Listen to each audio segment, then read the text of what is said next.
Ahora sí, buenas noches de nuevo para los que están acá y para los que están viendo esta grabación.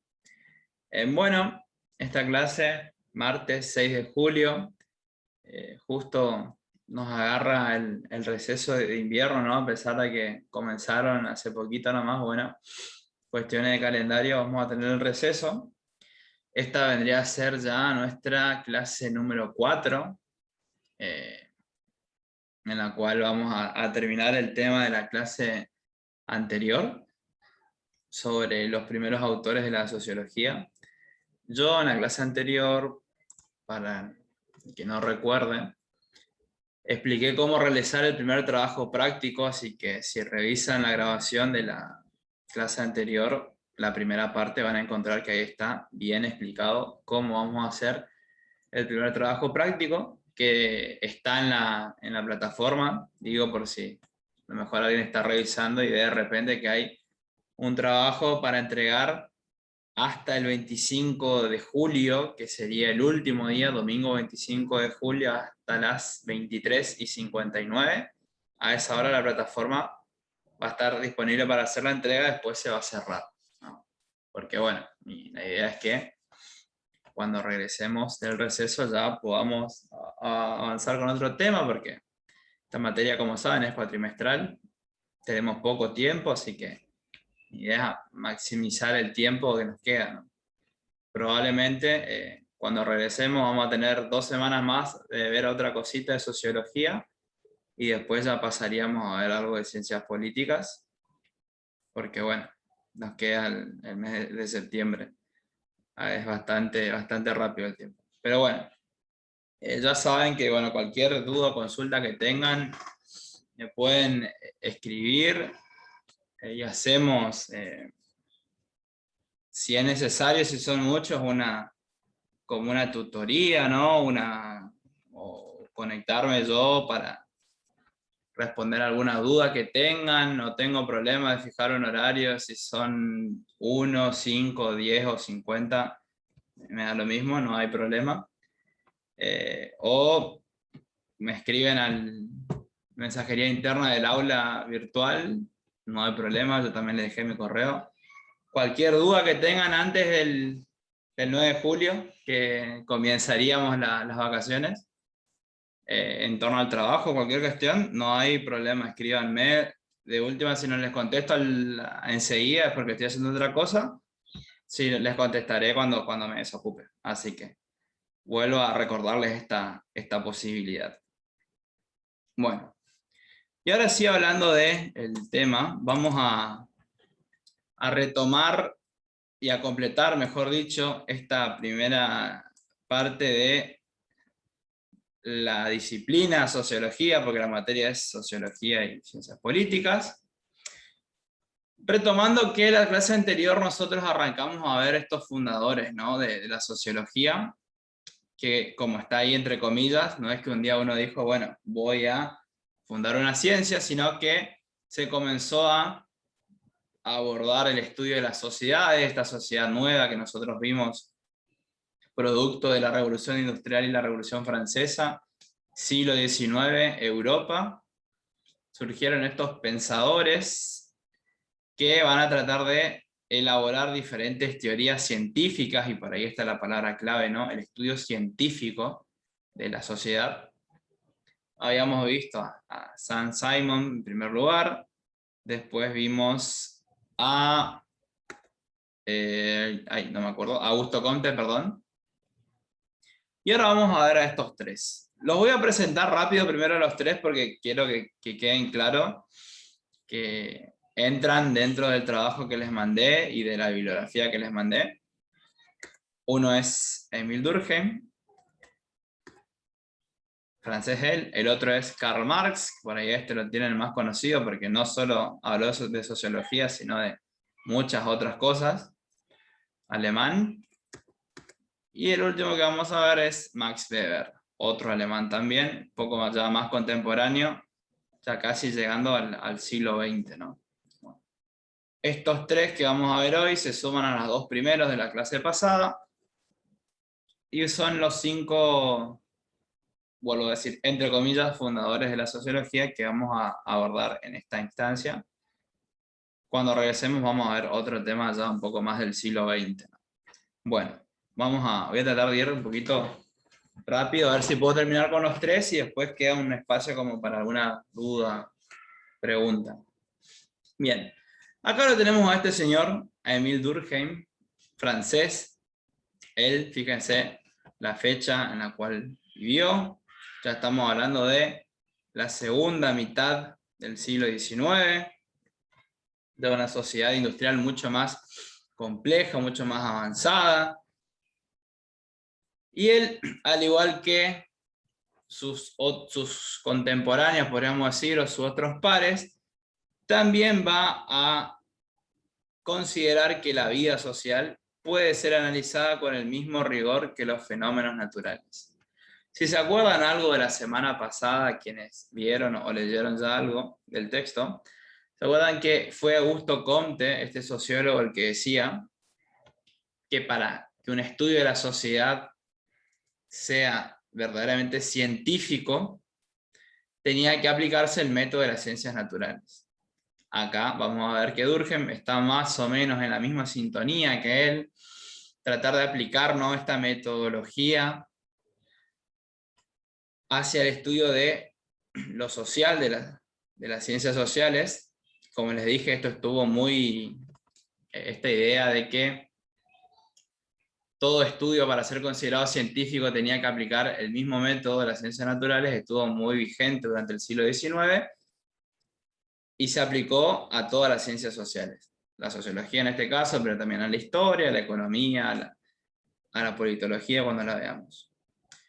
Entonces, en esta sintonía de Durkheim, ¿qué ha hablado? ¿Cuál va a ser? Recuerden que nosotros estamos viendo cuestiones muy generales, ¿no? Yo por ahí cuando en el trabajo les pido las principales teorías como para tener una idea general y que se aplique a lo que estamos viendo y a que a ustedes les sirva, ¿no? Porque por ahí estos hombres estudiaron muchas otras cosas, pero bueno, nosotros vamos a centrarnos en lo importante, ¿no?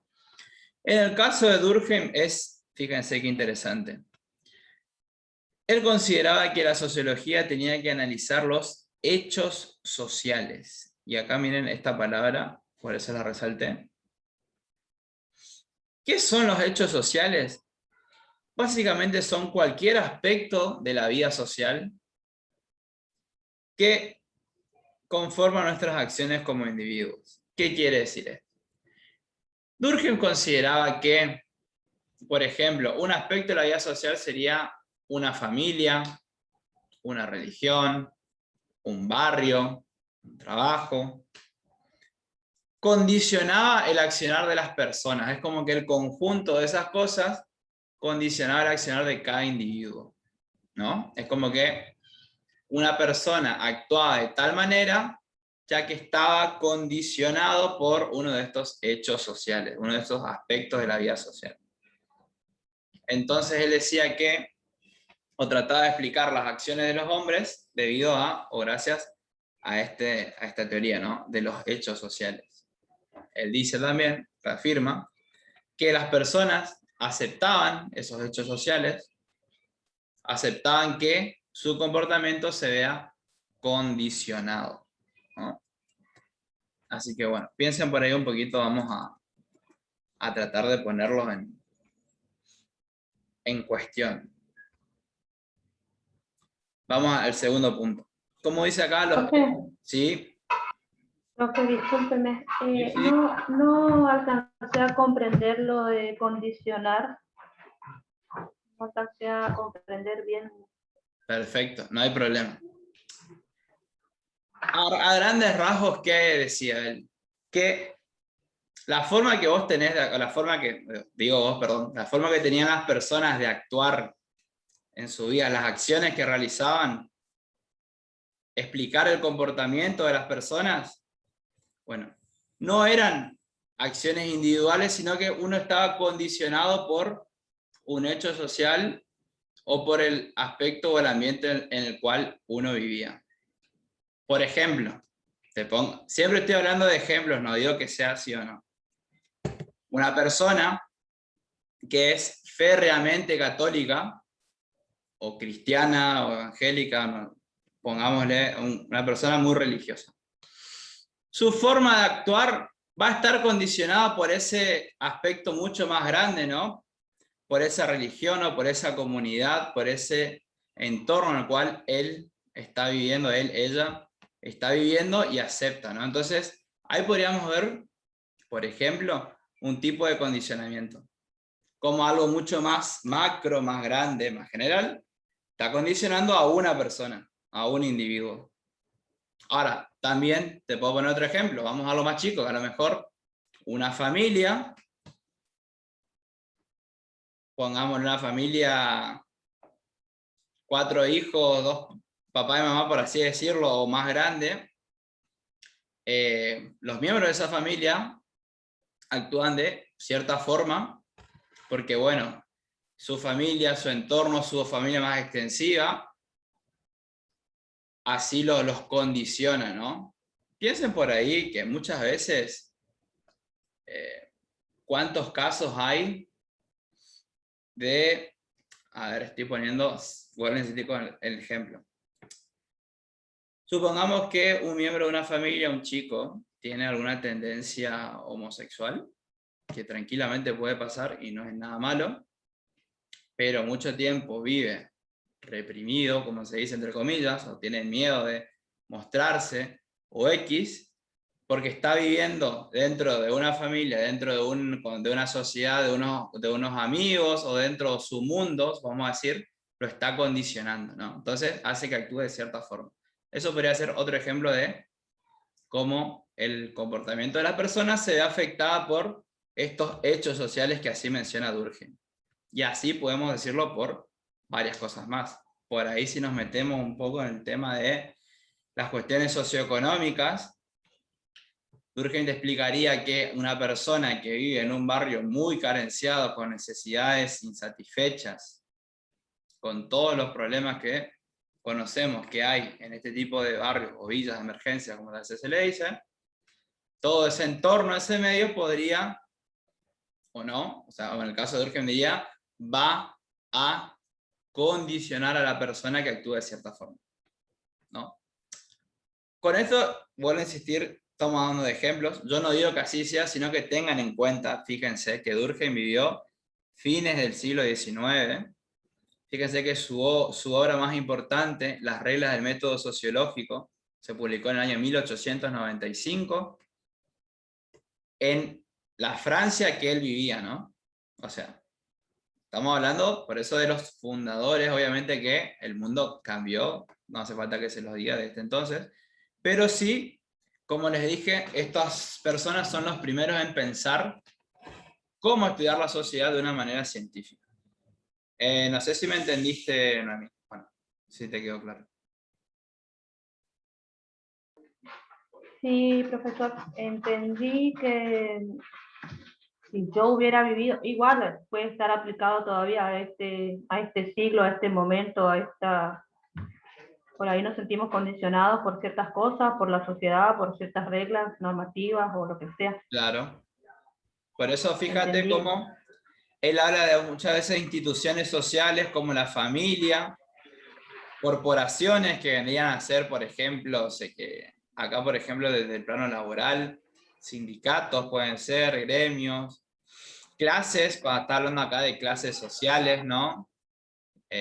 Haciendo una división entre, bueno, muchas veces, pongámoslo en el día a día, no hagas esto porque eso es de clase baja o de ñeri, como se dice acá en el Chaco, o algo así, ¿no? O hay cosas también que son de cheto, entre comillas, que, como les digo, son realidades que por ahí nosotros vivimos y que muchas veces están condicionadas por estas ideas. Por ahí lo muy importante